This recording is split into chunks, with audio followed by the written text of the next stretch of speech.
Okay, we'll get started. We'll call the meeting to order. Regular council meeting of June 22nd, 2020 at 5 p.m. We acknowledge that the land on which we gather is Treaty 2 land, known as First Nations territory, homeland of the Anishinaabe, Ojibwe, and Métis Nation.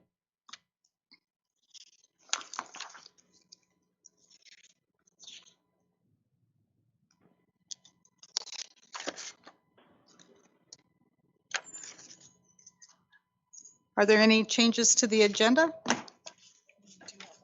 We have one addition, that being the Minister of Municipal Relations review of the accommodation tax bylaw under 5B sub 4. So moved by Councillor Loughlin, seconded by Councillor Eilers. Be it resolved that the regular council meeting agenda be amended as follows with that addition. Any questions? Call the questions. Seeing none.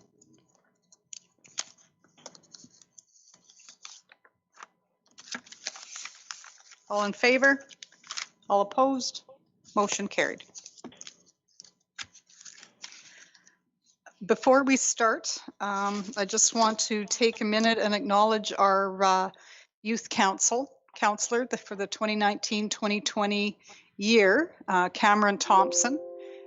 We saw a lot of value in having a youth representative, Cameron, so thank you very much. We're really sorry that it was cut short your time with us, but we do appreciate your contribution and we wish you all the best. So on behalf of Mayor and Council, we have a small gift for you. I won't shake your hand, but we'll do the elbow bump. You're welcome. Oh.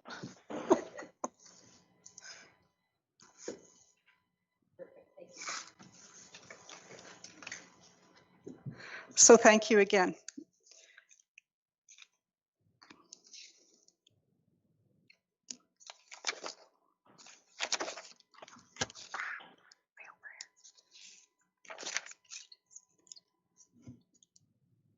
Moved by Councillor Juba, seconded by Councillor Stakalo. Be it resolved that the council accepts the regular agenda as amended. Any questions? Call the question. All in favor? Anyone opposed? Motion carried.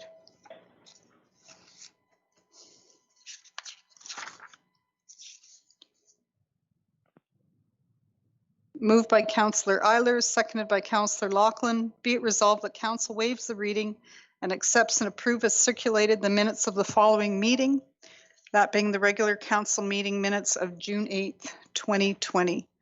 Did anybody have any questions on those minutes? Call the question. All in favor?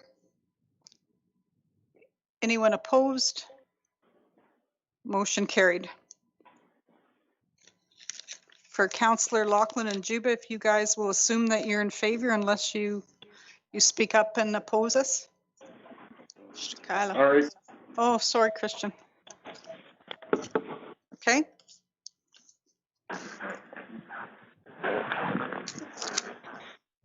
Okay.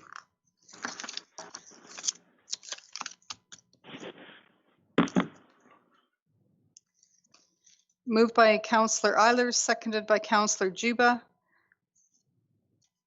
Whereas the Municipal Act under Section 160 sub 2 states that each member of the council must attend a public hearing unless the member is excused by the other members from attending the hearing, is unable to attend owing to illness, or is required under the Municipal Council Conflict of Interest Act to withdraw from the hearing.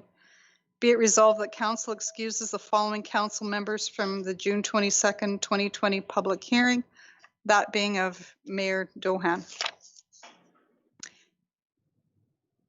Any questions?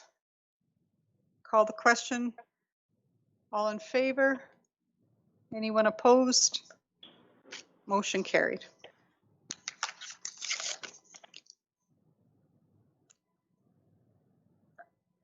Moved by Councillor Eilers, seconded by Councillor Juba. Be it resolved that council now adjourns to hear the public hearing as scheduled.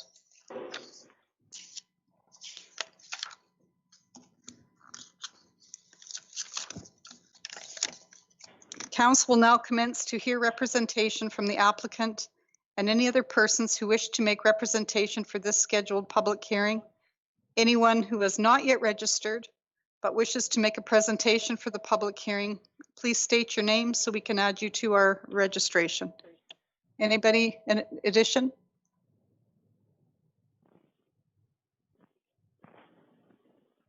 Okay, seeing none, would the applicant like to speak in favor of the application? Oh, sorry, give me 1 sec. Sorry about that. We will now proceed with the public hearing for conditional use application 12.03.1106/CU-20-01/02 for owner and applicant 11814630 Canada Limited, care of Natalie Wilkinson for lot 18 and 19, block 44, plan 336, DLTO, which is 506 Main Street South, to allow a funeral chapel and a funeral home use in a commercial central zone to comply with the City of Dauphin zoning bylaw. Would the applicant like to speak in favor of this application at this time? Good afternoon. I would.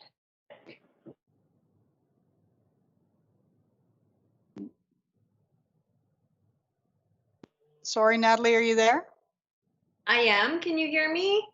I can now. I think you were frozen there for a second. I can hear you now. Go ahead. Okay, thank you. Good afternoon. Thank you for having me. I was speaking with Lisa last week, and she told me that I was able to speak with my plan and intentions for the funeral home. So that's just what I would like to do today. My plan is to open up a small funeral home that gives families the opportunity and choices of a low alternative to funerals arrangements and services. So such as making arrangements is what I'm looking for right now for the conditional use. This is all very new to me, so I'm learning as I go that in order to receive an occupancy permit, I will have to go through a few things first in order to get that. But I was looking to start the business right away, and in order to do that, I would require a conditional use permit for this. So just allowing families to come in, make arrangements, and then sourcing out the work with surrounding funeral homes. So thank you. Do you have any questions? Does council have any questions of the applicant for clarification purposes only? Anybody?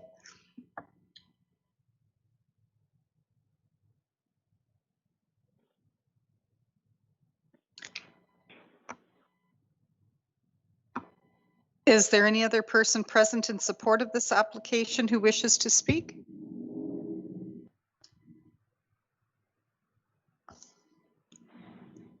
And is there any person present who wishes to speak in objection to this application? Anyone present or online? Hi, Fabian Carrier here from the Northwest Métis Council. Okay, go ahead, Fabian. Just a couple questions for Miss Wilkinson.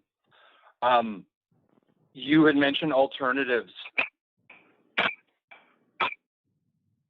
Alternatives as to what? You never really elaborated, if you don't mind.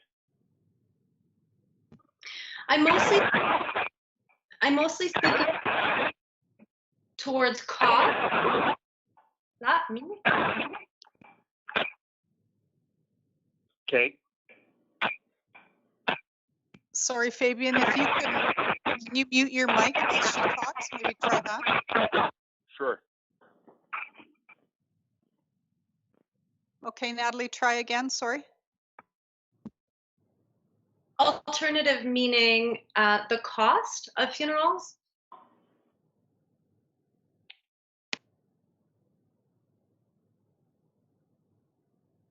Okay, such as? Okay, so like less expensive. Pardon me, sir? sorry. So alternatives as to the cost, so making it like less expensive? I didn't catch that. Sorry, I was on speakerphone. Can you hear me better now? Yeah, I can. Thank you. Okay, sorry about that. So alternatives, such as you had mentioned the cost, so like less expensive. Is that That's what you're getting? correct. Yeah, Saving that's right. expenses? Okay. You said you're new to funeral service? No, I'm not new to funeral service. I'll be new to Dauphin, originally from Manitoba. Yeah. Okay. And you'd be the sole proprietor? That's correct, sir. Okay. Just curious, why Dauphin?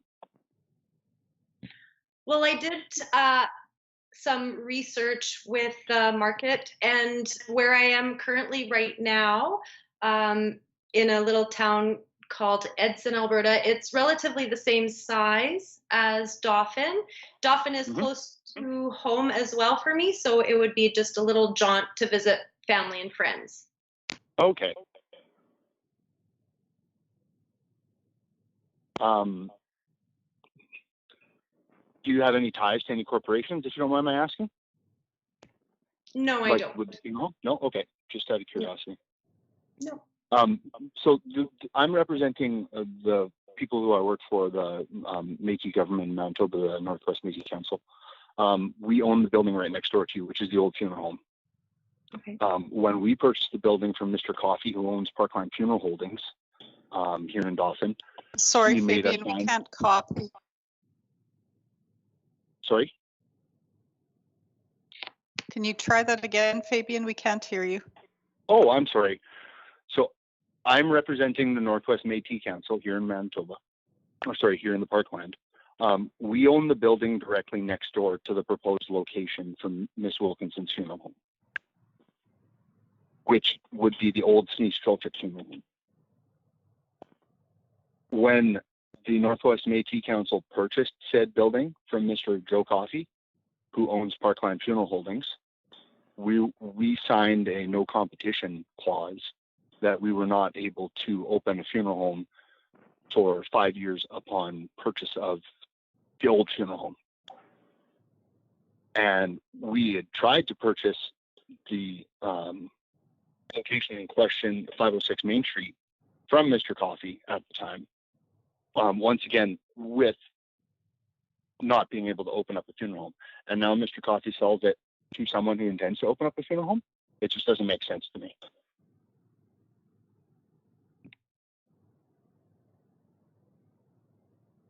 Hello? Are you speaking with me? I'm sorry, sir. I know nothing about that part of it. Okay, no, that's fine. Yeah, I come from a background in funeral service myself, and like we're opening up a brand new office and pharmacy right next door, and a daycare right across the street, and we just don't feel that Dauphin really needs a third funeral home.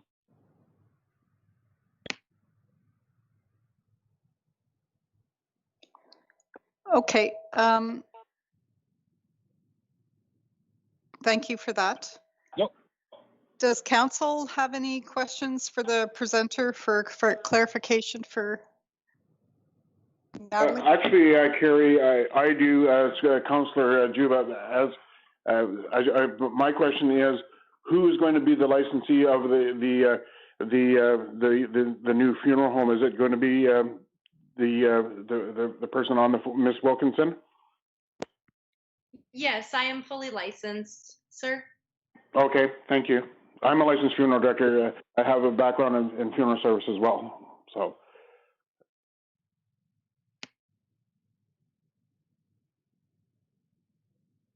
Any other questions or anyone else wanting to make a presentation on this application?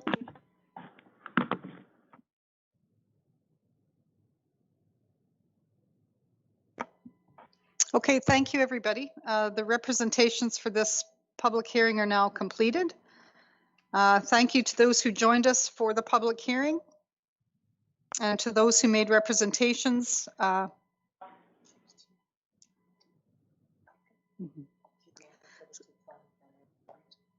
Council's decision on this application will be final and not subject to appeal. So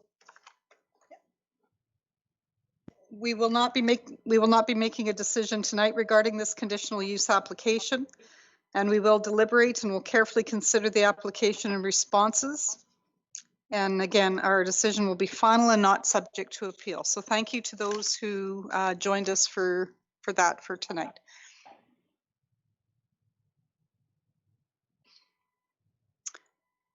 Moved by Councillor Eilers, seconded by Councillor Loughlin. Be it resolved that council now reconvenes to the regular council meeting.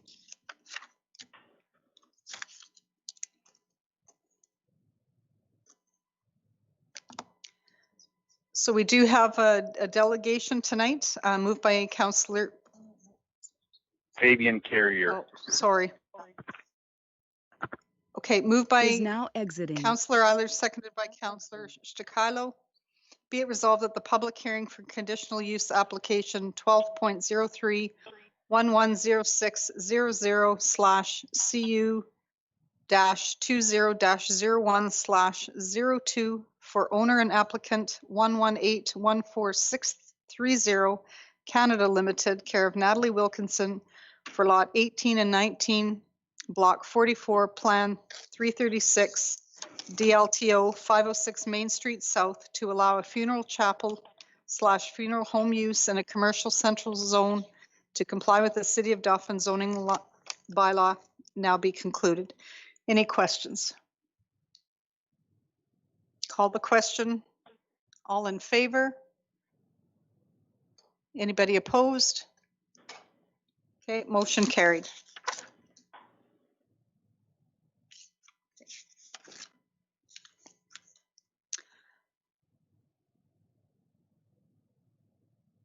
Okay, moved by Councillor Juba, seconded by Councillor Eilers. Be it resolved that council accepts as information the presentation by Rebecca Van Otterloo, Virginia Kale, Esther Fick, and Kate Story of the Citizens Climate Lobby Dauphin chapter.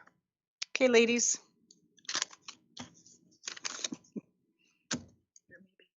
Hello, you can hear me?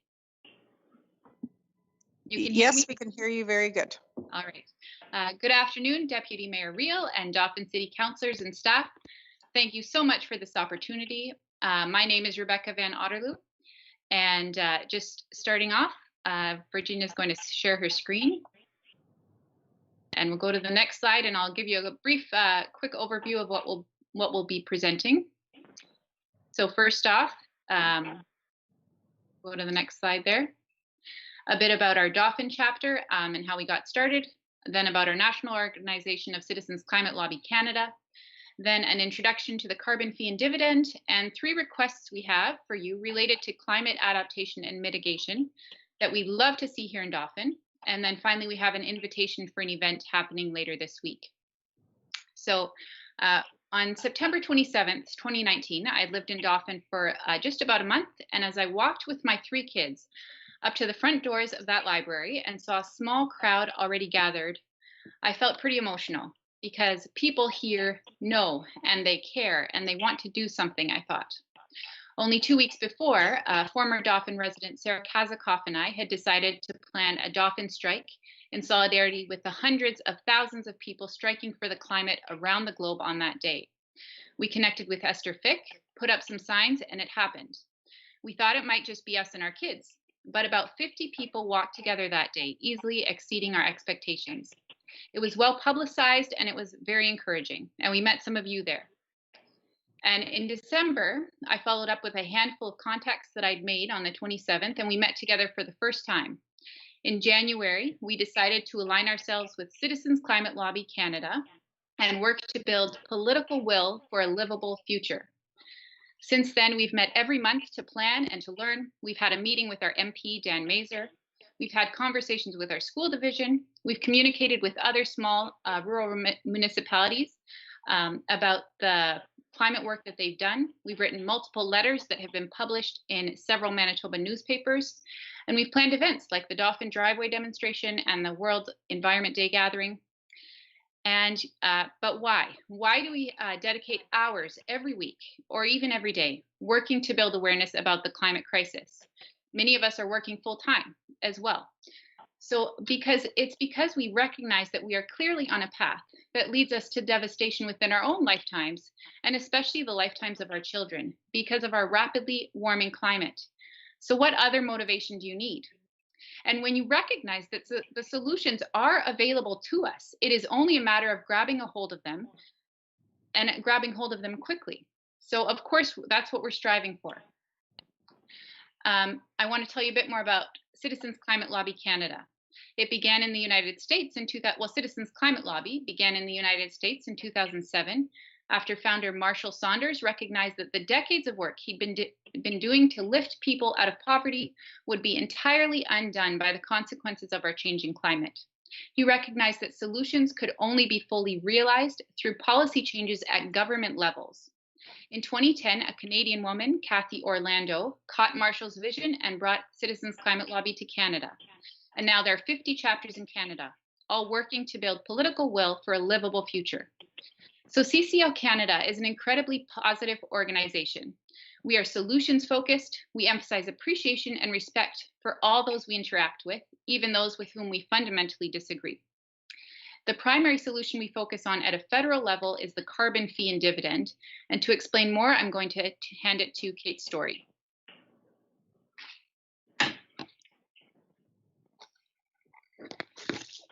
Okay, I'm unmuted. No one wants to pay extra for something, but also no one wants to breathe someone else's pollution. We live at a time when the old habits of dumping garbage on the riverbank or pollution into the air are not acceptable. The City of Dauphin encourages citizens to do the right thing by providing garbage pickup and recycling, and you charge a fee for excess garbage at the dump. And the carbon fee and dividend is exactly like that. Citizens receive a dividend to encourage good practices, and there's a fee which discourages excess use.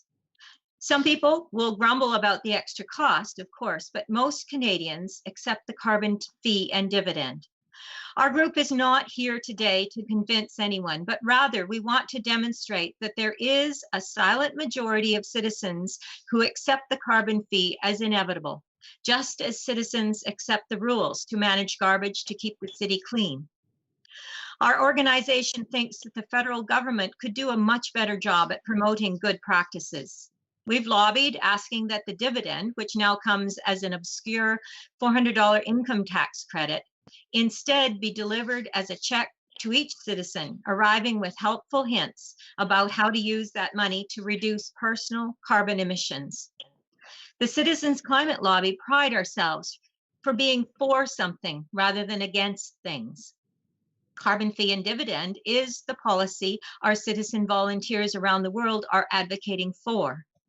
Scientists and economists say that the carbon fee and dividend is the best first step to reduce the likelihood of catastrophic climate change. A national carbon fee with full revenue return and border adjustments does four things. It internalizes the social cost of carbon-based fuels, it rapidly achieves large emission reductions, and it stimulates the economy, and it recruits global participation. But it is only a first step. The transition to a clean economy must include fairness for everyone.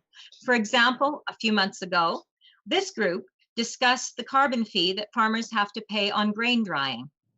Eventually, farmers will own their electric grain dryers and solar-powered energy systems. But right now, they have old equipment, and in a wet fall, the carbon fee is a burden. We took our discussion national, and we made the national news. Our idea was that in a very wet year, during this time of carbon transition, the grain drying carbon fee should be refunded to farmers. That idea landed as a shock on Minister Bibeau's desk, and it underlined the need for a just transition to a clean economy.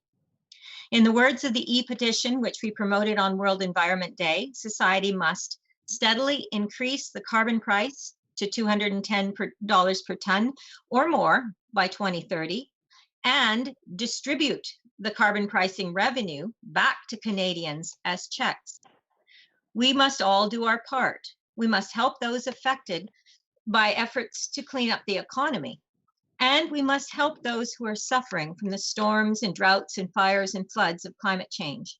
I'll turn it over to Virginia to talk about the local climate change and actions that the city might take.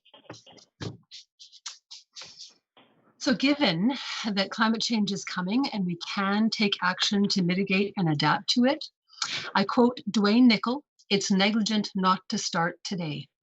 Dwayne, as you may know, is the CAO of Selkirk, a city that finalized their climate adaptation strategy last summer. They created an 8-minute documentary about it and have made their blueprint available to download. The guide's very, very accessible, actually.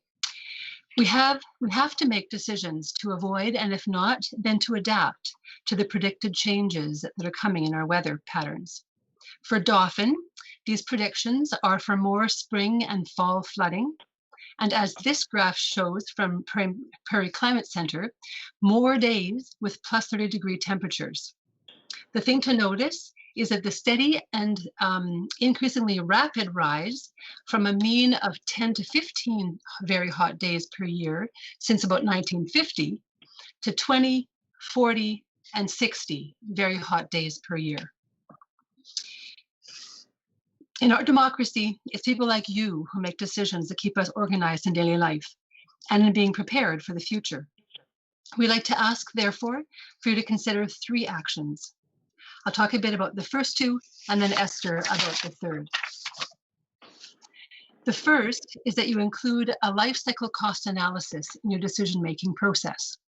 That means when looking at the cost of new or improvements to existing buildings, HVAC systems, water treatment, etc., that you take account of more than just the upfront sticker price. Estimate costs to maintain that structure or deliver that service during its lifetime in the context of a warming climate. Embed these costs as you manage assets and create bylaws so that the future councils continue to do this.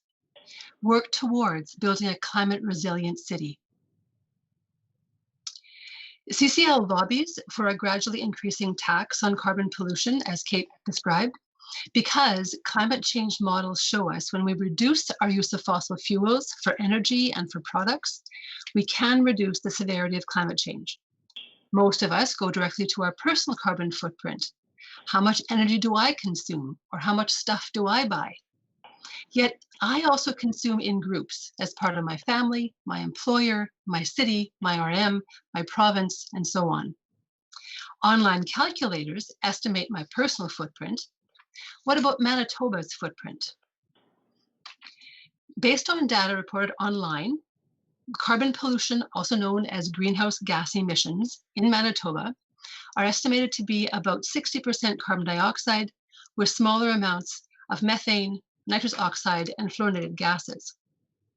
These emissions come from heavy industry and the buildings we live and work in, with the majority from 2 sectors, agriculture and transportation, producing our food and moving our stuff around. So the second action we ask you to consider is that you begin to measure and publish emissions data for the city of Dauphin, aiming to make reductions over time. Tools and resources to guide you in this are available from multiple sources like those that are listed here. I'll now turn it over to Esther for our third suggested action.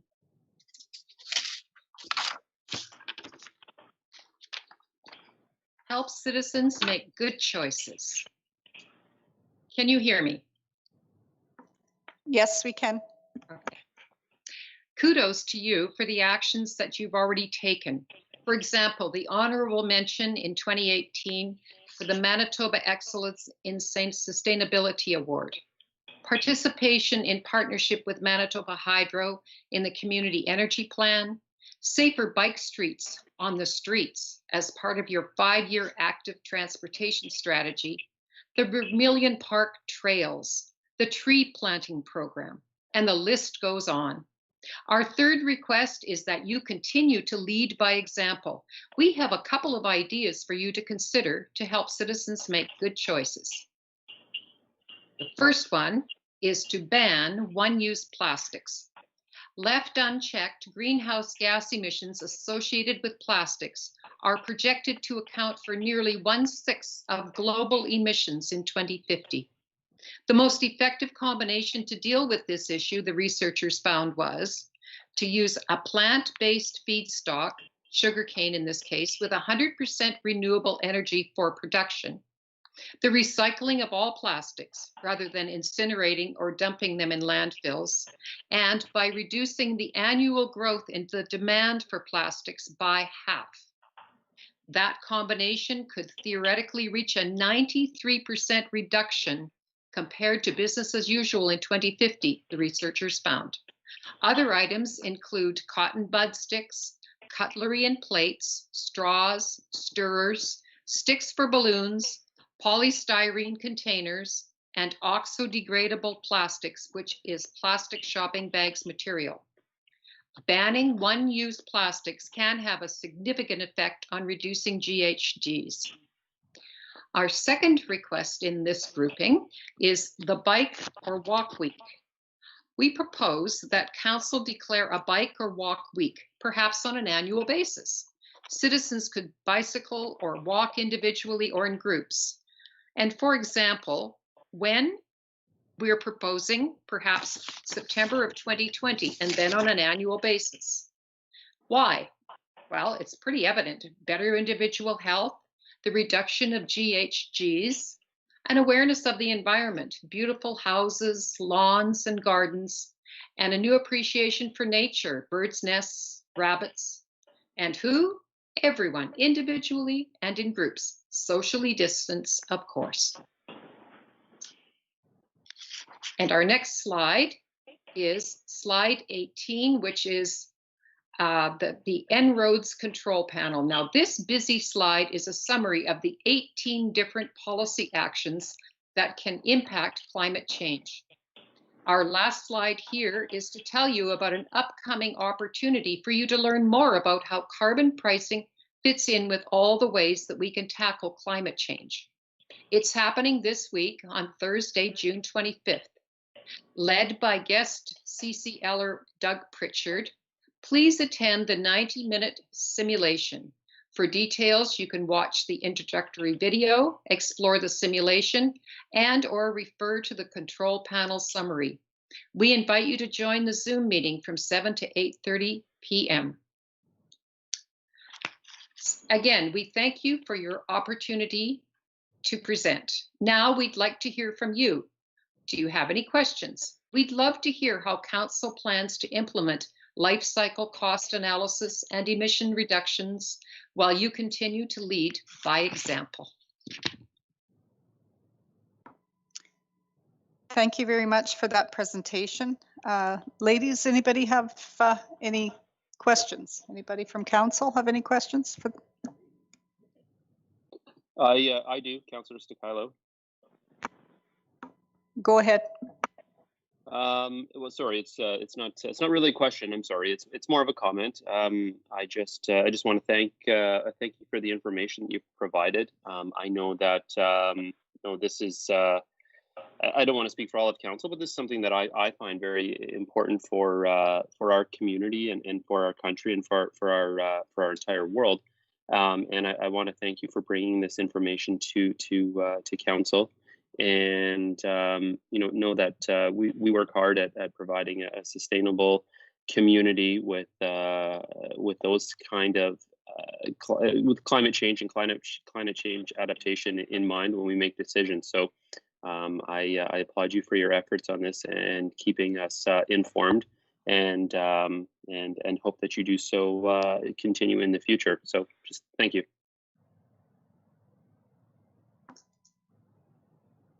Thank you, Devin. Anybody else?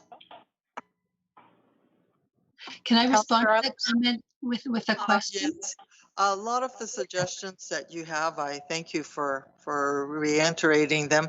I just wanted you to be aware of that with Communities in Bloom, we have a program on environmental, and we do, like you mentioned before, tree planting, but there's a lot more other things that maybe aren't realized. Example, even cutting our grass, we do wait till it's a certain height, so we're not basically it's 5 inches, and we don't go and cut all our boulevards until it's a certain height to help with the environmental. But we do a lot of other things that you've probably noticed. We've got a lot of solar panels around, so this is really part of our program. But we do a lot of other things that maybe people aren't really quite aware. Just for example, even our hanging baskets have water reserves in it. We have, if you take a look in the rec services, we collect rainwater we've put in, and we water all our plants from the rainwater that is collected from these buildings. We also try to plant drought-resistant plants and perennials, again, that will survive when there is drought and when there is a lot of change. This also helps. And we do try to save our trees. We're trying to find disease-resistant trees so that what we plant will survive. We buy trees of a certain size, so their survival rate is quite high. And this helps also to mitigate the climate. The more trees you have in your community, it reduces the temperature on the streets. It saves our paves, it saves our sidewalks due to this.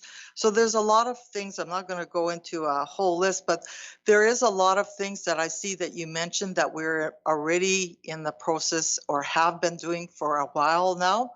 And I appreciate you bringing all of this to our attention. I hope that you can take a look at some of the programming that we have, and I think you'll be happy to see there's a lot of things that are already occurring.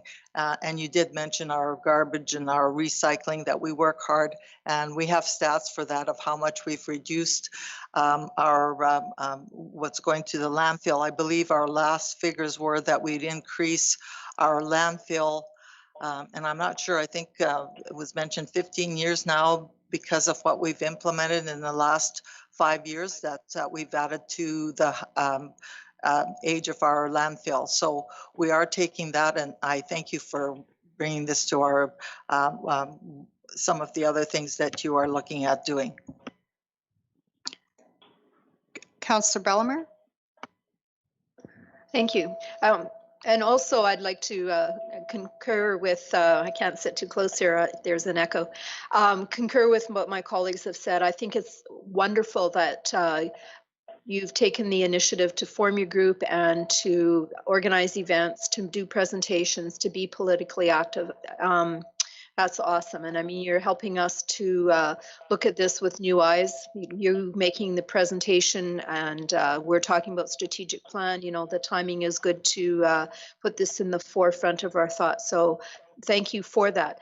The point about banning one-use plastics, I think the thing that obviously comes to mind are the grocery bags. That those are sort of the ones that we hear about. And certainly with COVID, one of the big disappointments was that we all ended up using the single-use bags again because we weren't allowed to use recycled bags.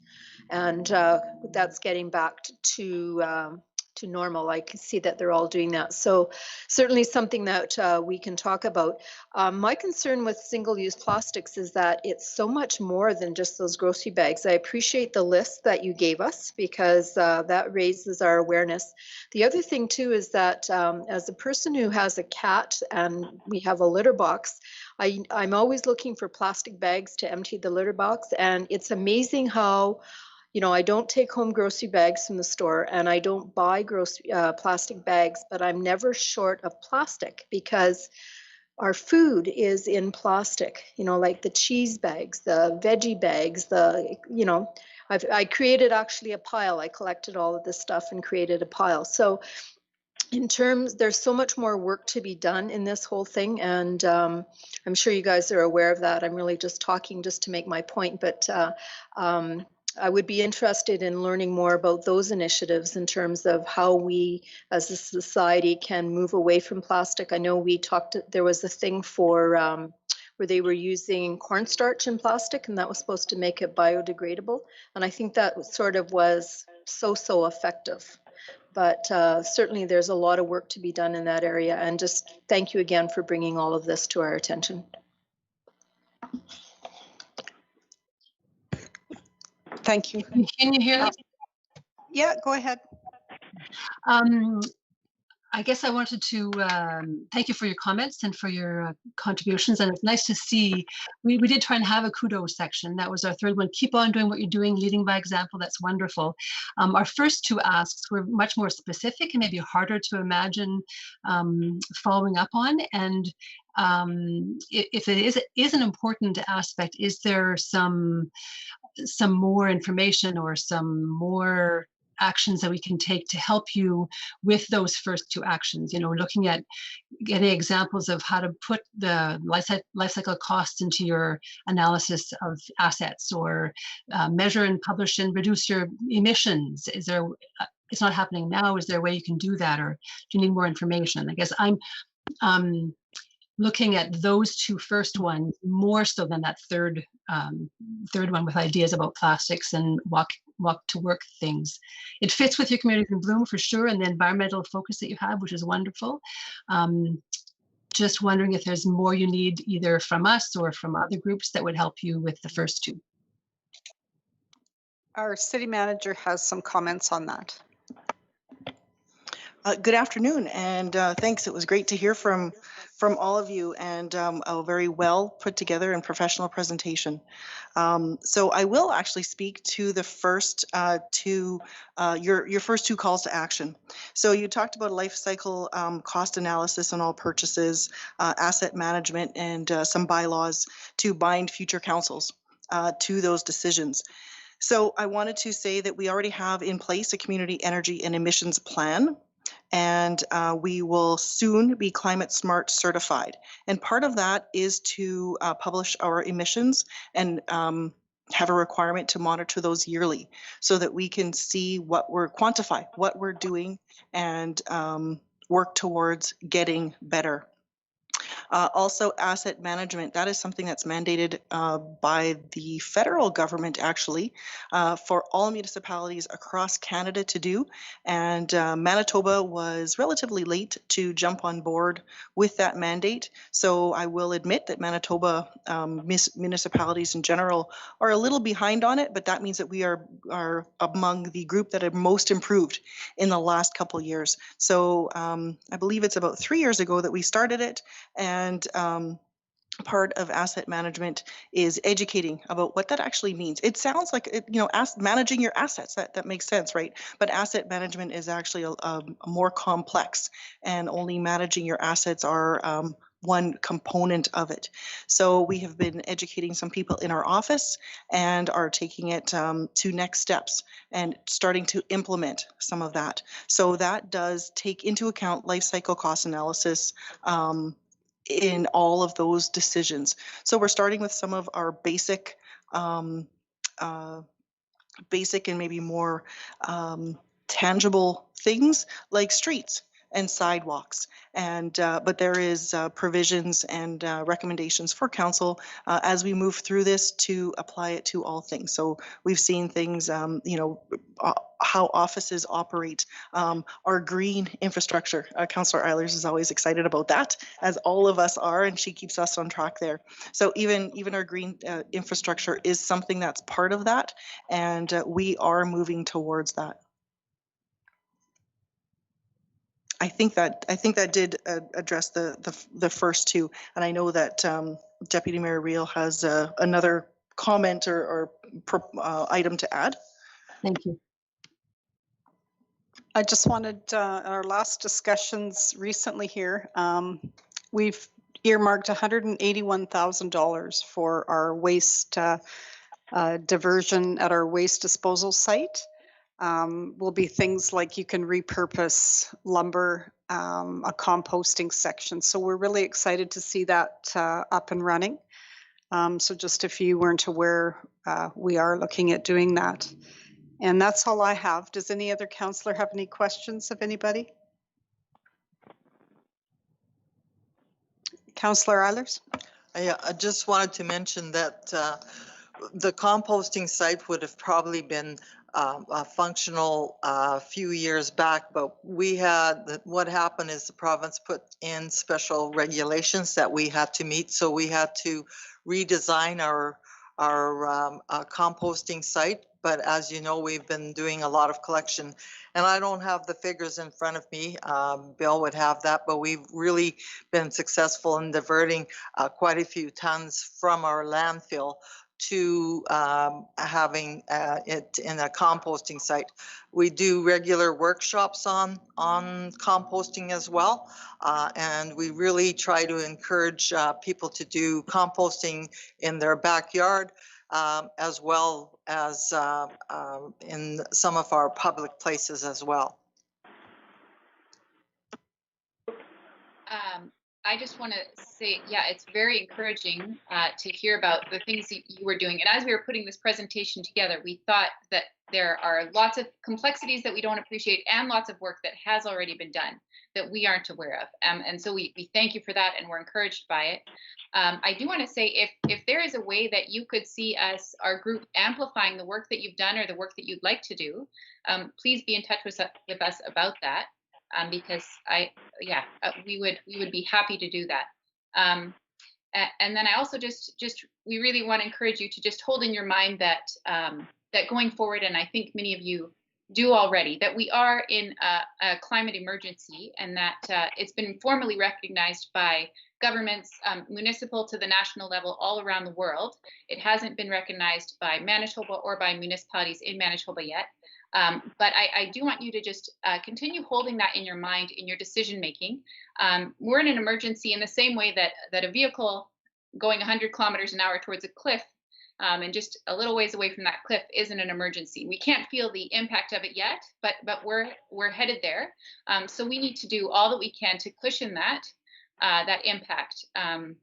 So I just encourage you to hold that urgency in your decision making. Okay, so thank you, ladies, again. Our Citizens Climate Lobby Dauphin chapter, we really appreciate your presentation and information, and we look forward to working with you in the future. So thank you very much. Thank you.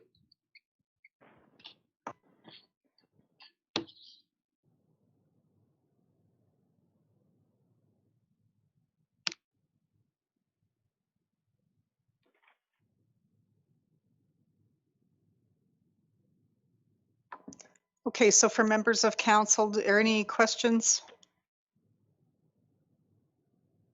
Call the question. All in favor? Motion carried.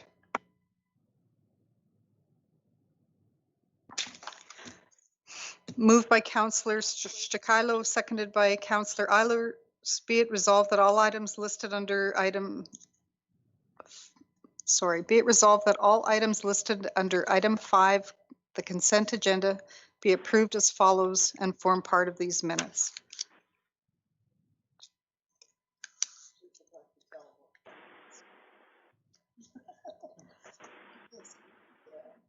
So the consent agenda, number A, there's no items. B, filing items, we have Association of Manitoba Municipalities News Bulletin of June 12th, 2020.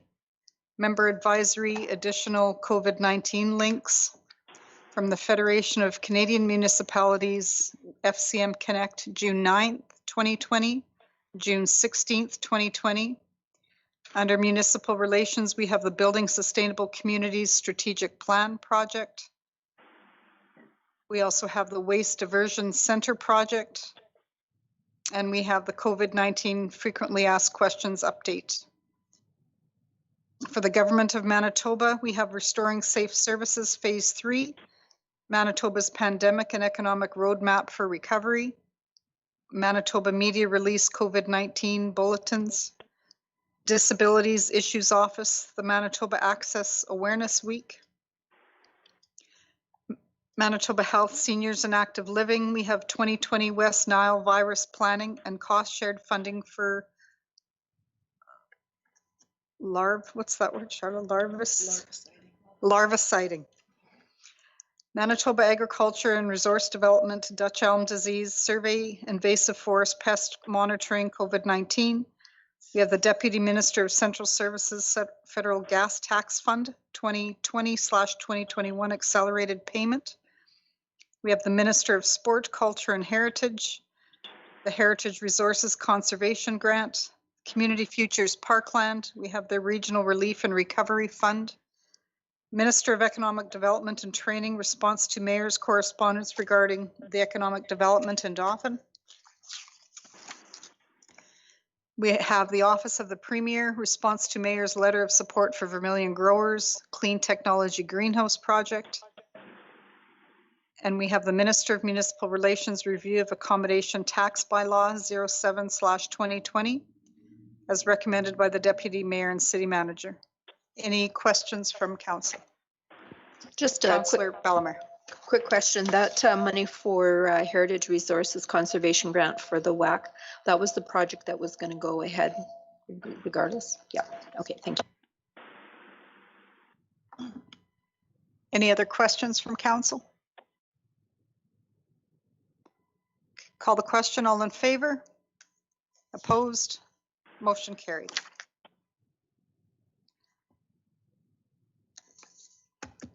Moved by Councillor Lachlan, seconded by Councillor Eilers. Be it resolved that Council accepts as information the following corporate report for the June 22nd regular Council meeting, that being of the City Manager. City Manager. Thank you, Deputy Mayor. It has been a couple weeks since our last meeting, and we have been getting into summer mode and getting into some of our projects. And now that the budget is passed, and we've seen a lot of activity going on in our office and in around town in our shop. You should be seeing more of our crews out and about, which is great to see. So a few of the updates I have, yesterday started phase 3 of the province's plans to reopen Manitoba after basically closing everything down mid-March. So at first glance, it does not necessarily affect the City of Dauphin operations. None of the changes would directly change any ways that we are operating at the city.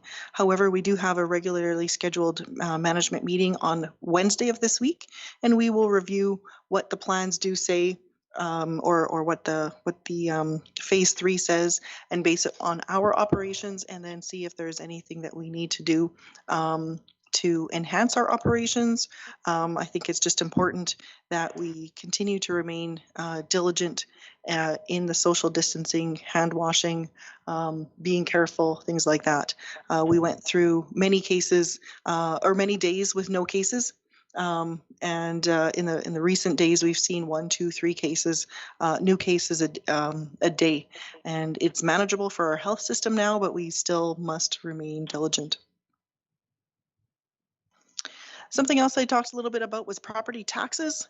They were mailed out on June 8th, and so taxation questions can be directed to our tax clerk here at City Hall, 204-622-3204. Property assessment questions, so that's basically the value of the property. Those can be directed to Manitoba Assessment, and that's a provincial organization, and that's 204-622-2117. Property taxes this year for the City of Dauphin are due September 30th, and that is delayed from July 31st, and that is right now only for 2020, and that is to mirror the province indicating that the education school tax is delayed until September 30th. We've seen an increase in attendance at City Hall, definitely by those wanting to pay their taxes, as well, because there are a group of people that as soon as they get their tax bill, they come in and pay it. And then also utility bills were due on June 15th. So there's been a lot more people in our lobby, certainly. Next item is the North Gate, the bike trails. So it's called North Gate, but it's south of Dauphin. And but it's at the north gate of Riding Mountain National Park. So currently there is an agreement in place between the city and Dauphin Derailers regarding the construction, operation, and maintenance of the bike trails on the water treatment plant land. with the derailers construction of the trailhead, which includes a meeting and picnic area, washrooms, and overnight facilities. We are in the process of creating an addendum to that agreement that will cover the responsibility of these new facilities. Staff met with the derailer group in January of 2020 to review their plans, and we've recently met internally to discuss the draft addendum, and that was created by our city solicitor. So we will continue to work with the solicitor to finalize the addendum and then present it to the derailers. And we definitely are looking forward to the construction of all of the facilities at the trailhead and increased use of that facility. It is great. I drive by there every day to and from work, and I'm going to say 19 evenings out of 20 there are vehicles parked there. So it's great to see people out there. And lastly, I want to say welcome to 4 summer students that we have this year. In City Hall, we have Liam Thompson, and he is assigned to Tourism and Administration. We also have Tyrene Crow, and she is assigned to Public Works. And her main activities this summer will be to support our efforts with asset management, just like what we talked about in the previous presentation. And so she's gathering inventory. So I did have a question from one of the councillors saying, there's a girl walking around the street with a wheel rolling it. I'm sure that that's important and that there's something to it. So yes, there is. That has to do with assessing the pavement condition.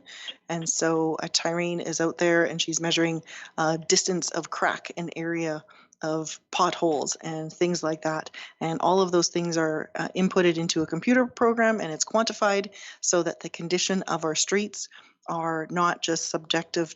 We don't look at them subjectively and go, we think this one's worse than the other. It's actually an objective way to rate different things.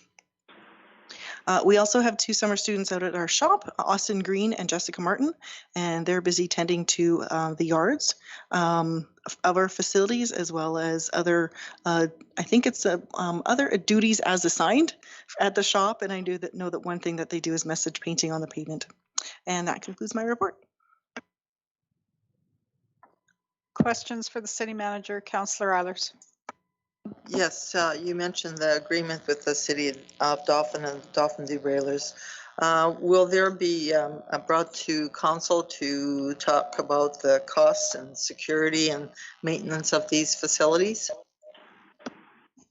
So as we discussed with council a couple months ago, we're doing this addendum is for about a couple years to allow them to operate the trailhead all at their cost. And if there is any revenue generated, it would also be their revenue. And then at the end of this I think it's a 2-year, 2 or 3 summer trial run, the derailers will assess how the trailhead operates and then what it's going to look like going forward. So if it is a lucrative business, that might be something that they continue or outsource to someone else. If it's not a lucrative business, then we can look at scaling back on what those facilities are, take them back to trails, that kind of a thing. So it really is a trial run of what that could look like right now. Mm-hmm. Trial of the trails, yes, something like that. Any other questions of the city manager? None from online. Devin, Rodney, you guys are good? We're good, thank you. Okay. So any questions? Call the question. All in favor? Anybody opposed? Motion carried.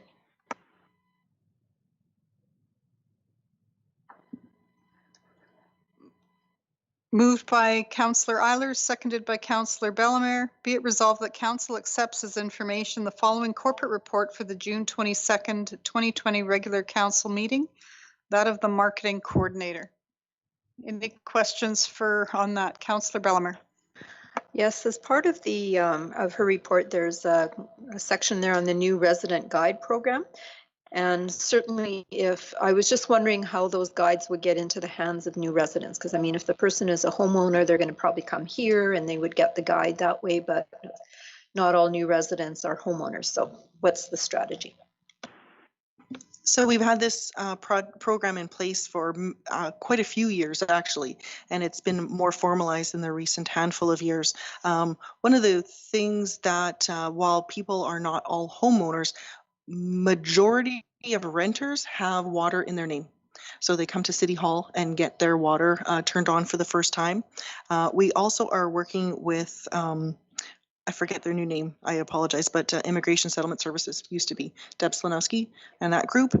And we work with them, and they definitely put people to City Hall, and they walk them through the processes of getting water turned on and whatnot. So yeah, we feel that we can connect with a lot of people. However, if there are newcomers to Dauphin that don't have water, are not homeowners, and did not come through Immigration Settlement Services, and you know of them, please send them to City Hall. We'd love to hear from them. Any other questions, Councillor Eilers? Yes, I wanted to ask about the signage project. We, as far as I know, I had asked for us to preview what the signage would look like before they were installed, and I gather here that they're being installed. What do they look like? Because I thought that was going to be brought to us as city councillors.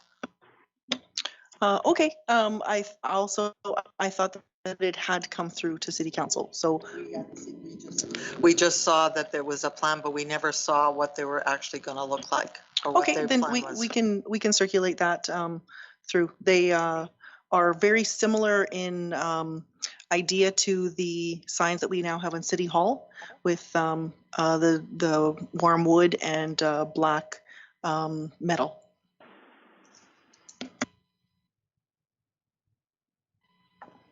Any other questions?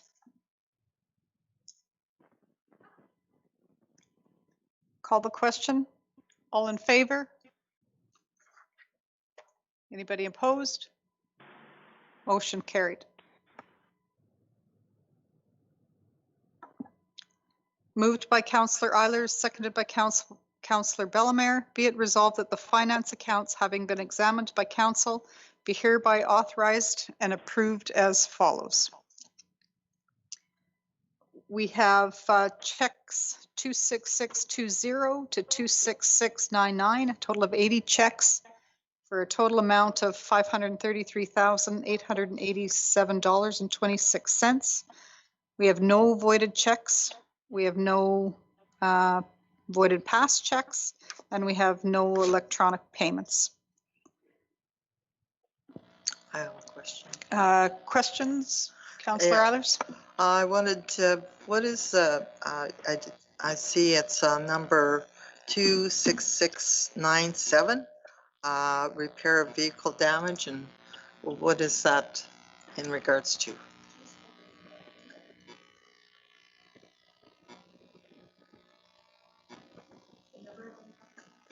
It says the third last one, and it's 26697.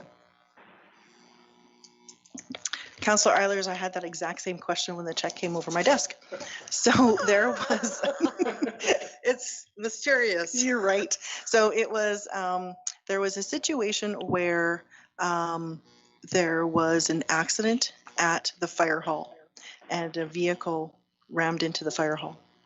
And the person chose to not go through their insurance and pay for the damage directly. The contractor was waiting on payment, so we took it in faith that we would make that payment, and then the person who ran into the fire hall would pay us.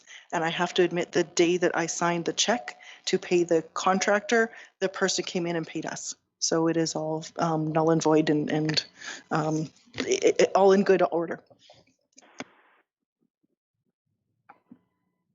Any other questions?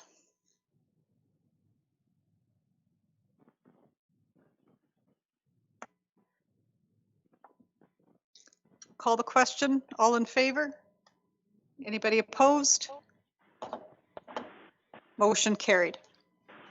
Moved by Councillor Bellemare, seconded by Councillor Loughlin. Be it resolved that council accepts as information the unaudited financial statements before PSAB adjustments for the period ending March 31st, 2020, including number 1, the general fund balance sheet and general fund income statement, and number 2, the utility fund balance sheet and utility fund income statement. Any questions? Call the question. All in favor? Anyone opposed? Motion carried. Moved by Councillor Bellemare, seconded by Councillor Eilers. Be it resolved that Council accepts as information the reserve report for March 2020. Any questions? Call the question. All in favor? Anybody opposed? Motion carried. Moved by Councillor Bellemare, seconded by Councillor Loughlin. Whereas the Audit and Finance Committee reviewed the 2019 audited financial statements at their meeting of June 19th, 2020, and whereas the Audit and Finance Committee recommends Council approves the 2019 audited financial statements, be it resolved that the audited financial statements for the year ending December 31st, 2019 be approved, and that Council authorizes the Mayor and Deputy Mayor to sign the statements on behalf of the municipal corporation.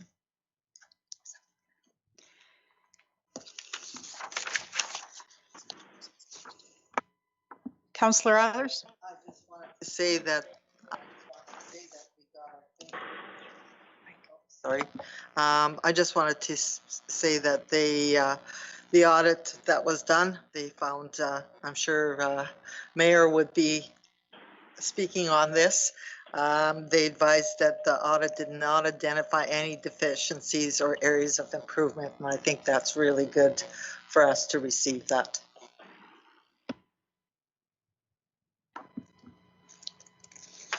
So in our opinion, the accompanying consolidated financial statements present fairly, in all material respects, the consolidated financial position of the City of Dauphin as at December 31st, 2019, and the results of its consolidated operations, change in net financial assets, cash flows and supporting schedules for the year then ended in accordance with Canadian public sector accounting standards. So thank you to Scott and his team and everybody for all the hard work. It's greatly appreciated. Any other questions from anybody? Call the question. All in favor? Anybody opposed? Motion carried.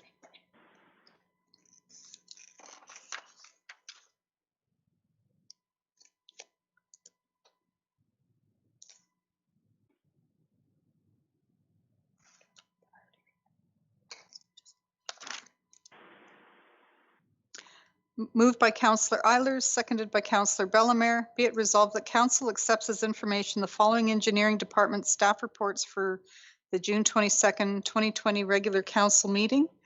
That of the building inspector and the construction and maintenance foreman. Anybody have any questions in regards to those?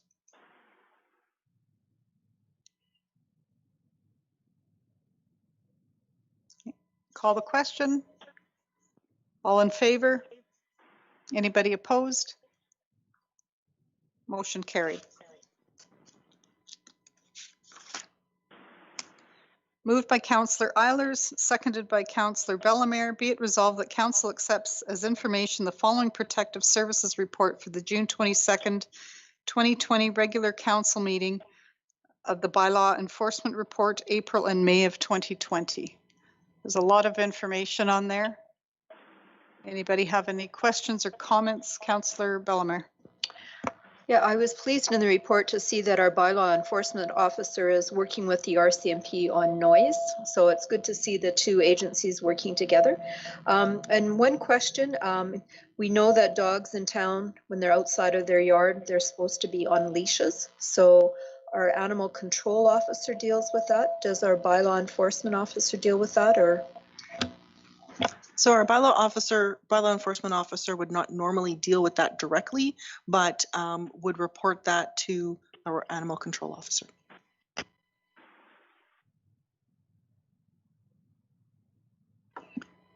Anybody have any questions?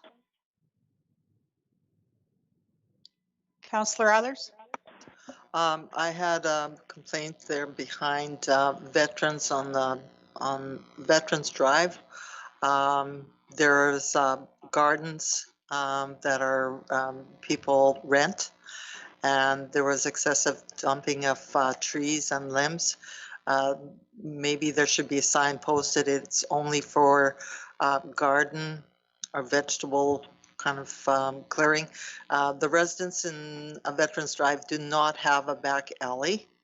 And so with the help of the owner of the land, there was a place where they could put their garden refuge there, and because otherwise they really wouldn't have a chance unless they had the bins where they could put in. So it was cleared, and just after it was cleared, there was a whole big pile that was put of somebody who had cut trees, and there were quite large limbs that were left there. This is the second time. And so there were several residents that complained to me on this, that really maybe we should do some promotion where we say, you know, if you have this, that you're responsible for hauling away all your tree cuttings, and also what that purpose of that area is for. A lot of the ones who go to the garden complain because that's kind of a parking area for them as well. And this limits, because it's a back alley, they need somewhere where they can park off and take their tools and work. And there's a lot of gardens there. There's about 20, I believe, so, or 22. So I just wanted to know, and maybe I had told them to phone Mr. Ginnick at the maintenance shop. So I don't know where that is, but maybe we can do some PR on that. So what we can do is we can take a look at what the situation is. If it's all private land, especially if someone is renting it for profit for those gardens, it would we'd want to work with them to make sure that we have they have some spaces and what's needed, I guess, for that. This has just surfaced in the last couple of years. All these years, there's never been an issue of this magnitude, but it's become quite noticeable. And there's quite a few that are upset with that being done. I mean, it serves not only those who are renting, but also the residents of Veterans Drive. I've got a question. Do we know when the Vermilion, I see on here, there's a structure that's been removed from Vermilion Park. Do you know when camping is opening up there, or? So right now, Dauphin Rec Services does not have a specific date of when camping is opened. Councillor Stakilo, are you on the Dauphin Rec board? And if so, do you have a date and some thoughts from them? I am on the rec board, and it has been brought up for discussion. Nothing was scheduled to be opened until further time. We are having a meeting on Wednesday, and so I think that will be highlighted and what the plans are to proceed for that. So I don't have a firm date at this time, but anything that comes from that meeting certainly will be relayed in due course. Okay, thank you. Anybody have any other questions?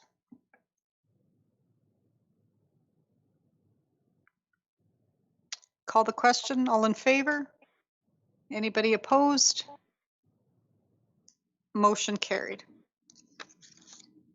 Moved by Councillor Loughlin, seconded by Councillor Bellemare. Be it resolved that Council accepts as information the minutes and reports of the following committees: the Dauphin and District Community Foundation, Dauphin Public Library Pocket Park Final Report of June 11th, 2020, Fort Dauphin Museum Annual Meeting of May 1st, 2019, the regular board meeting of May 6th, 2020, the Manager's Report of June 3rd, 2020, COVID-19 Pandemic Reopening Plan, and the financials for the Fort Dauphin Museum. Any questions on that? Okay, call the question. All in favor? Anybody opposed? Motion carried.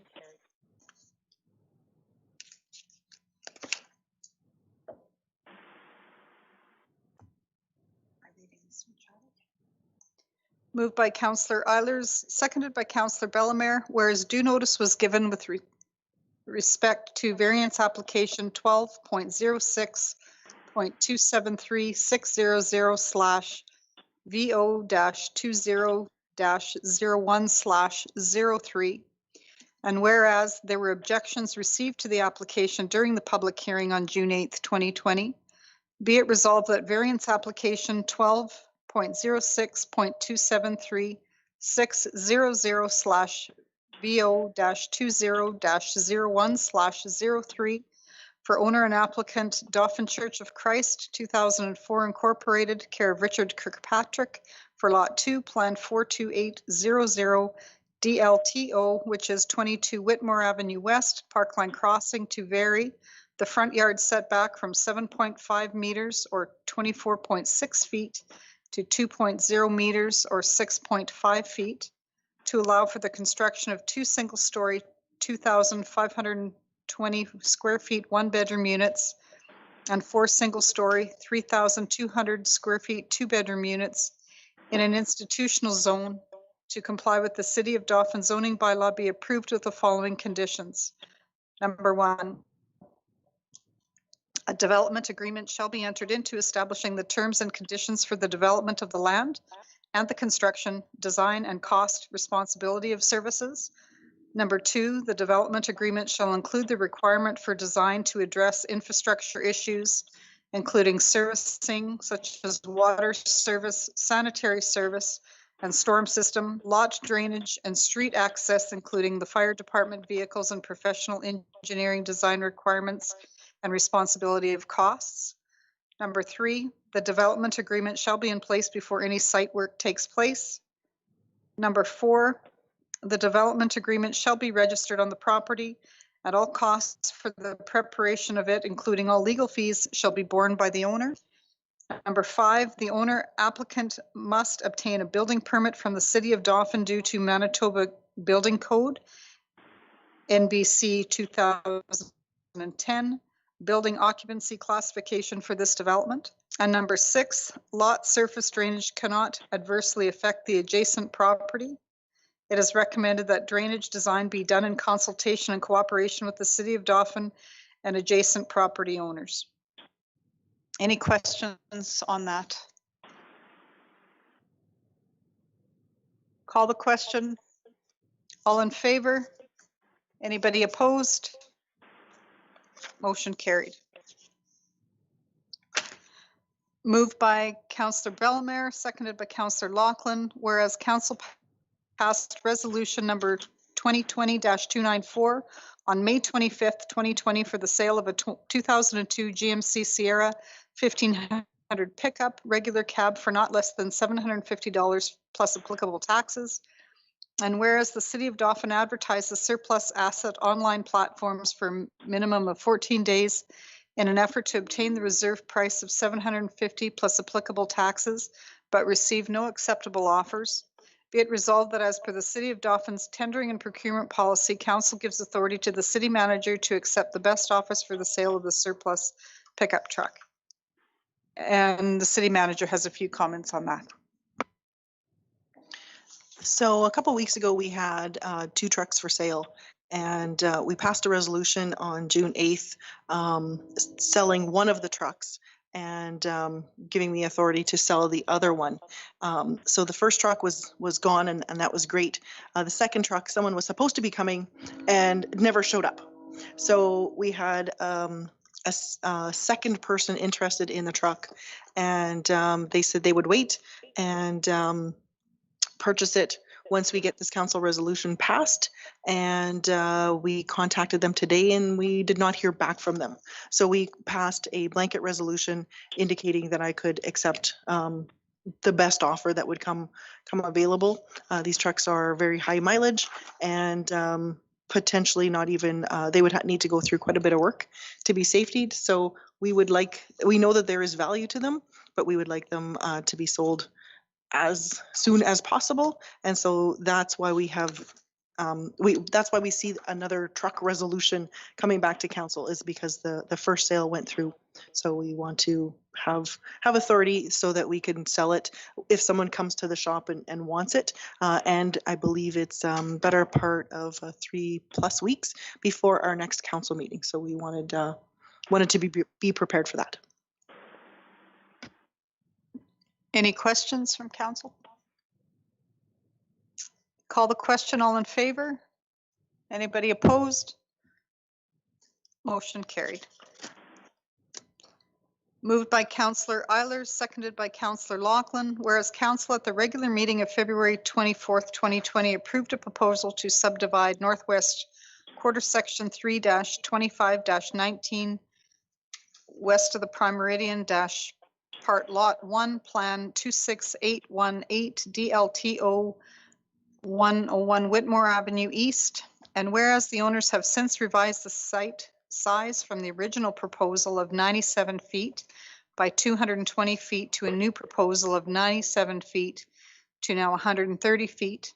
Be it resolved that council accepts as information correspondence dated June 18th, 2020 from the building inspector regarding the revised proposal to subdivide Northwest Quarter Section 3-25-19 west of the Prime Meridian Part Lot 1, Plan 26818, DLTO for owner Cruise Farms Limited and applicant Balkan and Kolchicki Surveys, care of Greg Molnar, Community Planning Services, file number 4411-19-7557, revised application 19120.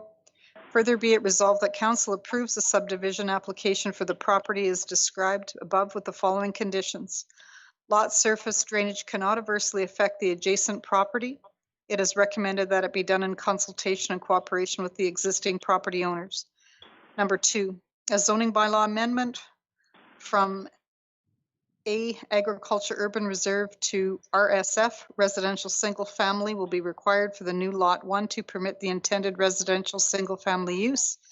And number 3, to comply with the City of Dauphin zoning bylaw 04/2015 Agricultural Urban Reserve bulk table 5.1 variance orders for the residual Lot 2 shall be obtained by the applicant to comply with the reduced size width from 183 meters or 600.4 feet to 111.76 meters or 366.67 feet, and reduced site area from 80,000 square meters or 861,112.8 square feet to 41,475.5 square meters or 446,438.6 square feet. Number 4, the owners shall be responsible for addressing any shared driveway maintenance, reconstruction, and or relocation. Any questions on that?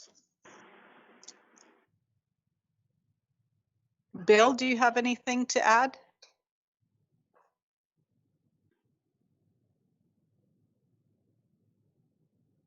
No, I do not at this time unless there's any questions.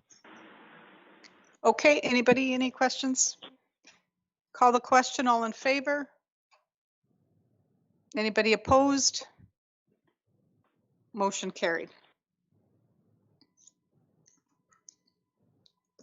Moved by Councillor Bellemare, seconded by Councillor Eilers. Be it resolved that council accept as information correspondence dated June 9th, 2020 from Shirley Bomack, District Supervisor for Manitoba Municipal Relations Assessment Services, confirming that the annual sitting of the Board of Revision for the 2021 assessment roll is scheduled for Monday, December 7th, 2020 at 5:00 p.m.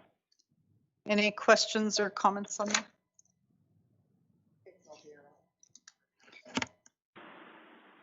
Okay, call the questions. All in favor?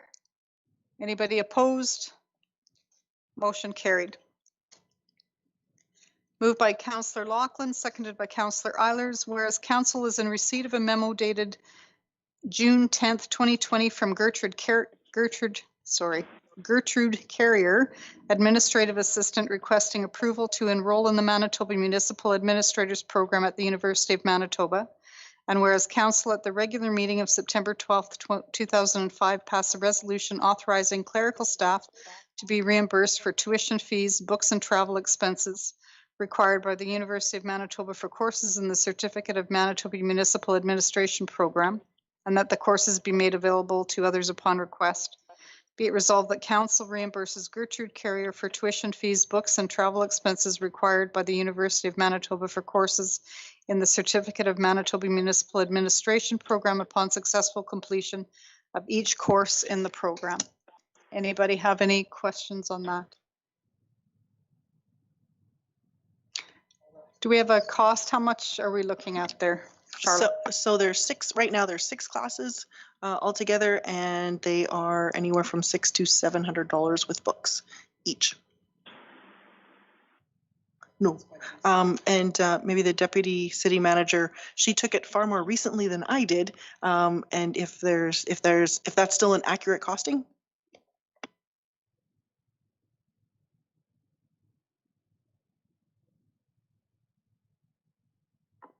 Renee, are you still there? Can you hear me now? Yes, go ahead.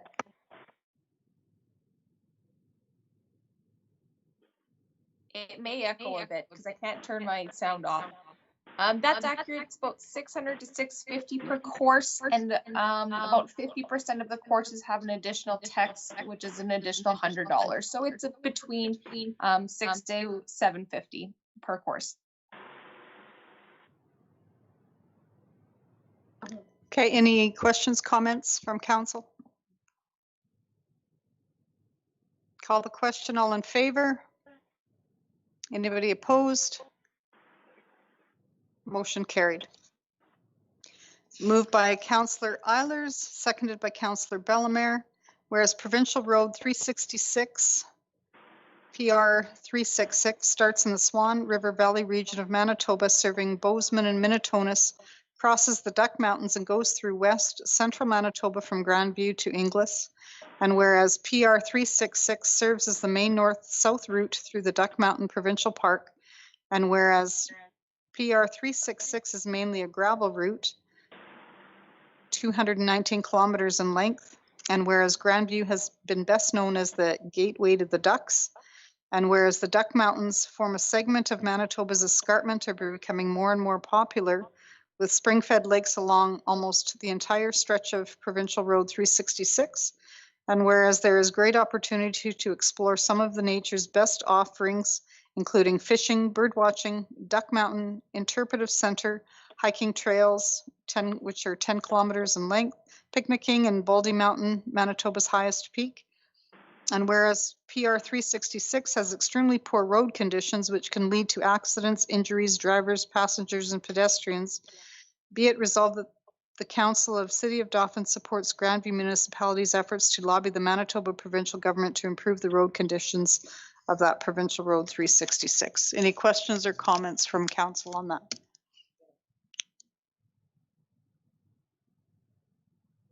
Okay, seeing none, call the question.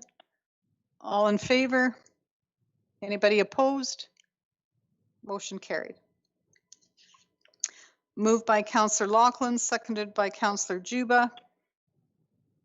Whereas a website is often the first contact of a person has with a community, organization, or company, and is arguably the most important marketing tool in today's world.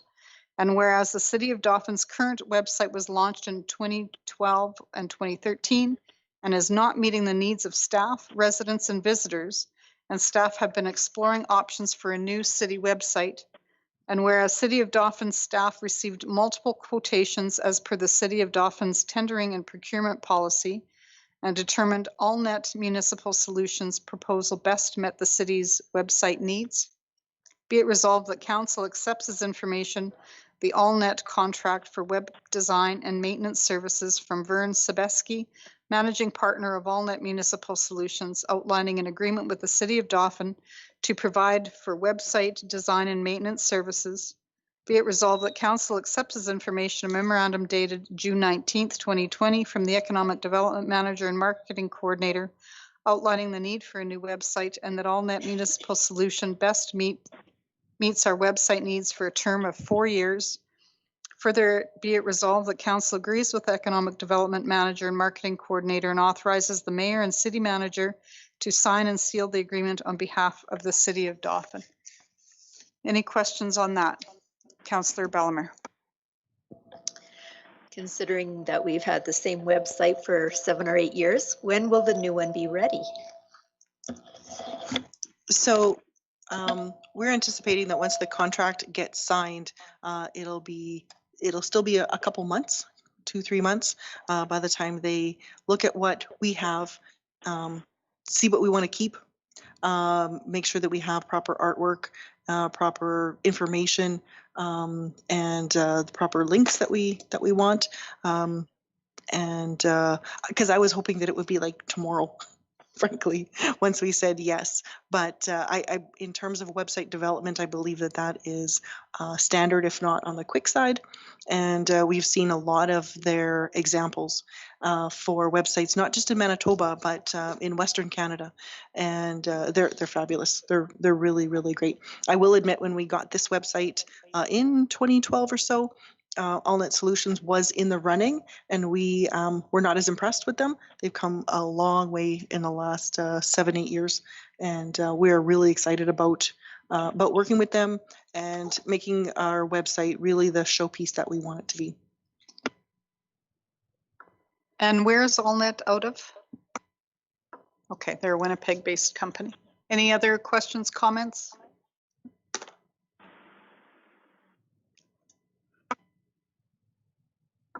Call the question. All in favor? Anybody opposed? Motion carried.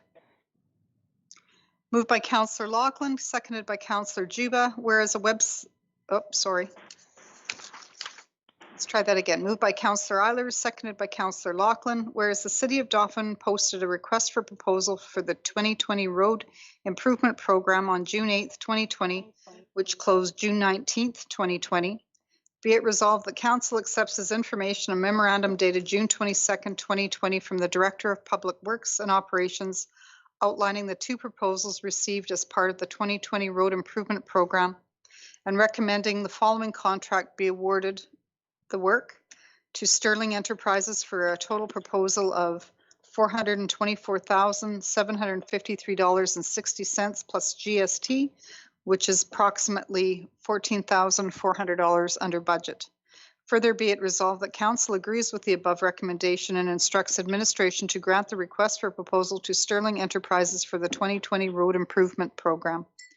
Further be it resolved that Council agrees with the Director of Public Works and Operations recommendation that the additional $14,400 originally budgeted for capital be used to perform additional road maintenance as determined by Public Works. Any questions or comments on that?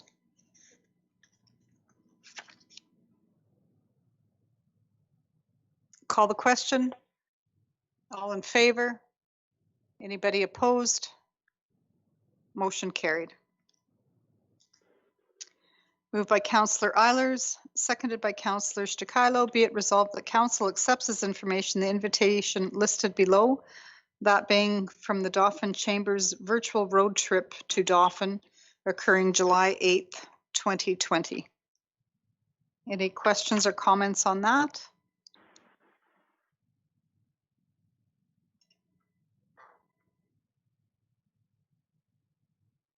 Call the question. All in favor? Anyone opposed? Motion carried.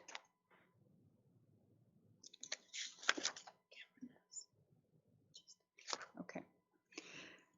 So we'll start with Councillors' Privileges, and we'll start with our guest, our youth councillor. Cameron, do you want to go first? So I would like to thank Mayor Johan, Deputy Mayor Reel, and all of the councillors for giving me this valuable opportunity to sit on council as the youth representative for 2019-2020. Although this year did not turn out as we anticipated, my time spent during these meetings has made me more familiar with the workings of our municipal government. Public hearings, bylaws, and taxes, who knew it could all be so exciting? For the last 3 months, it's been unusual times for sure. I completed grade 10 by doing all my assignments online. Our musical production of Mamma Mia was sadly canceled, and I pulled out of work from co-op for a few weeks until the pandemic settled. Now I'm happy to be back at work. I'm thankful to have been accepted into the DRCSS Senior Jazz Band for next year, and I'm looking forward to a new chapter in grade 11, however that may unfold. Thanks again, and I wish you all a wonderful summer. Thank you very much, Cameron, and again, all the best to you in grade 11, and we'll keep tabs of you through other city staff. Councillor Bellemare.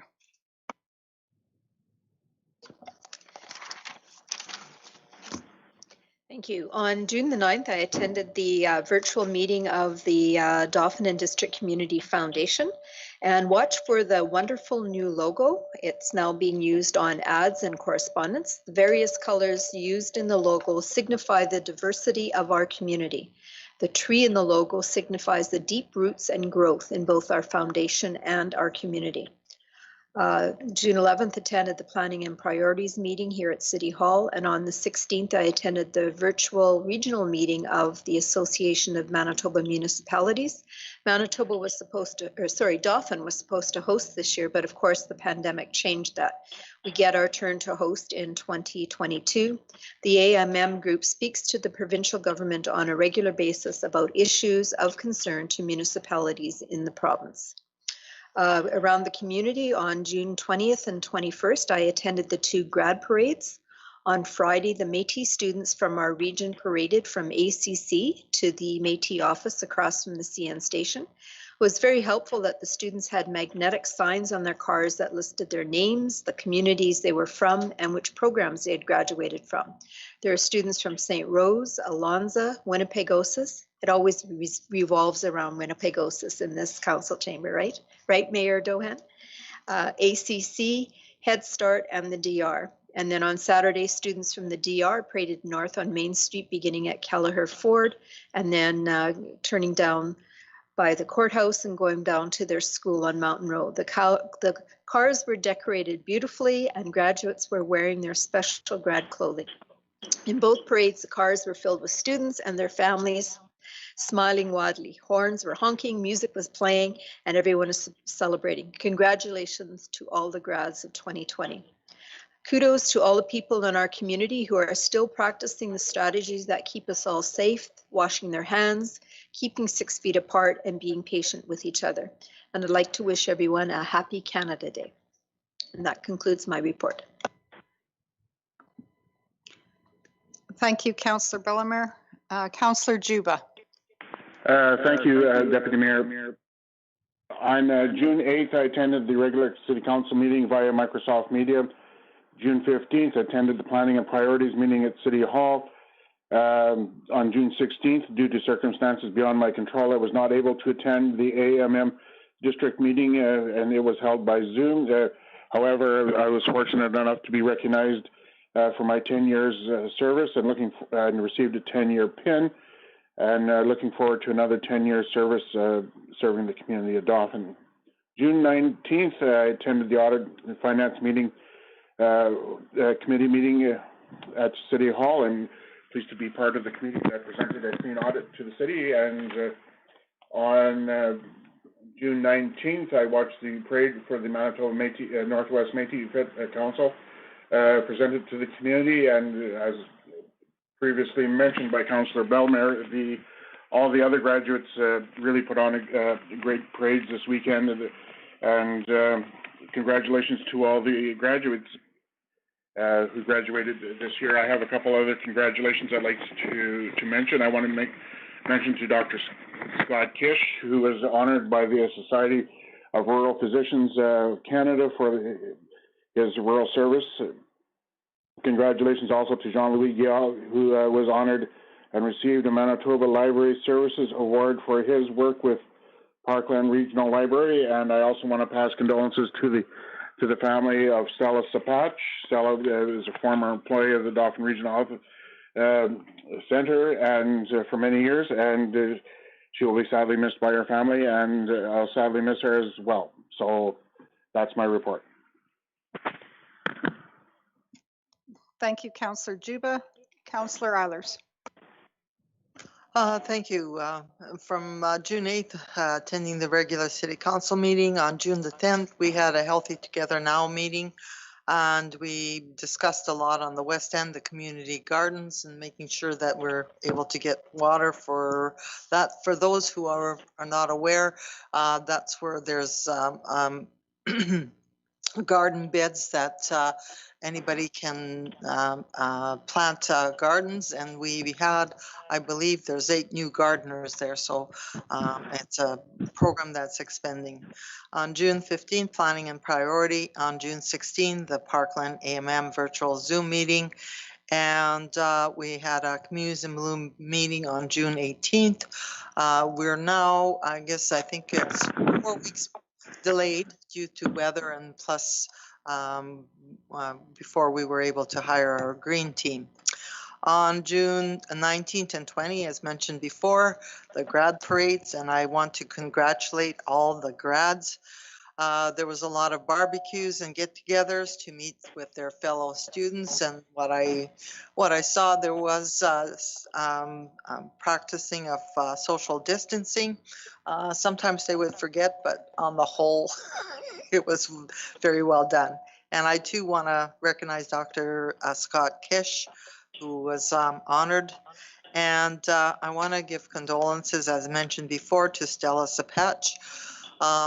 She was one of my employees at the Dauphin Dietary Department, a very hardworking lady, and very friendly, and did a lot of extra, always went beyond the call of duty. And also Bob Senku, he worked in diagnostic services for lots of years at the hospital on his passing. So my condolences to the family of both Stella and Bob. They will be missed. They were tremendous employees of the Dauphin Regional Hospital. And that ends my report on happy July 1st, Canada Day. Thank you, Councillor. Others? Councillor Stakilo. Thank you, Deputy Mayor. For myself, I attended the June 8th regular council meeting. And then on June 17th, I was able to take part in a webinar on stimulus funding and projects, project funding that was hosted by Urban Systems. Just detailed some of the funding that is out there for municipalities to take advantage of. And of course, Urban Systems is currently working on our active transportation plan in the community. On June 20th, I attended the DRCSS Graduates Parade, and just want to congratulate all the graduates this year on coming to an end of their high school, and a lot of hard work and dedication, and just the resilience through this uncharted time. It just goes to show how dedicated they are to their studies to accomplish this, and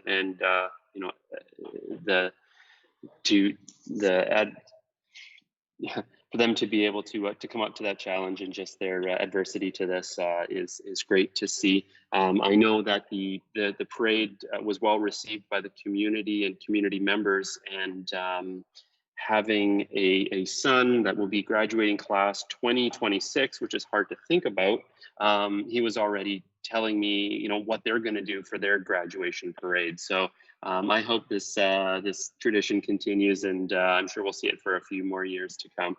And I also too just want to thank and acknowledge appreciation to Cameron for her dedication to City Council, and wish her all the best in her further studies going forward. And that ends my report. Thank you. Thank you, Councillor Stakilo. Councillor Laughlin. Thank you, Deputy Mayor. On June 8th, I attended the regular council meeting here at City Hall. Also on June 8th, I was able to return to work. For those who don't know, I was laid off by the Kings back in the end of March. So I was really happy to start getting back to work. And with that, I get the opportunity to go around and to speak to a lot of people and businesses in the community. And it's great to see those faces again. It's also great to see those people striving to move forward and into what we are now in, which is phase 3 and beyond. On June 15th, I attended the Planning and Priorities meeting here at City Hall. On June 18th, there was a Communities in Bloom meeting, which I was unable to attend because I attended the, it's kind of important because they signed my checks, the Dauphin Kings annual general meeting. The reason why I bring this up, kind of a special occasion, the Dauphin Kings transition president, Steen Cooley, stepped down and Ashley Shaw took over as president. Ashley Shaw is the first female president in the organization's history in over 50 years. So that's pretty cool, if you ask me. On June 20th, obviously caught the back end of the Grad Parade in Dauphin. Great to see, awesome support. I'm kind of with Councillor Sticilo in this. I think this should become a bit more of a tradition going forward. So hopefully that's the case for the next number of years. As well, I wanted to congratulate the organizers who did a really good job with planning that entire parade and the whole weekend for parades all over the parkland. It was great to see. I did want to mention too, it's been going on for the last couple of days as I end my report here. The Country Fest Community Cinema started a fundraiser on Facebook. It was great to see the support for our local movie theater. Ron, the general manager, started that and was looking for $2,500. I think they're closing in on like $3,000 now. So well done to everyone in Dauphin who donated to that. And happy Canada Day as well. And that ends my report. Thank you, Councillor Lachlan. So for myself, June 8th, I attended the regular council meeting here at City Hall. June 15th, the Planning and Priorities meeting. June 16th, I attended part of the AMM regional meeting on Zoom. And I've had a few other activities going on here at City Hall. I just want to, a couple things, send my well wishes to our Mayor Dohan. I look forward to him coming back and him returning. And congratulations to Councillor Juba for his 10-year pin and Councillor Eilers for their 15 years. One thing I've learned on my 2 years of council is it is a lot of dedication and a lot of hours and a lot of hard work. So thank you to for all of your contributions that you've done. And there ends my report. Moved by Councillor Juba, seconded by Councillor Sticilo. Be it resolved that the council meeting be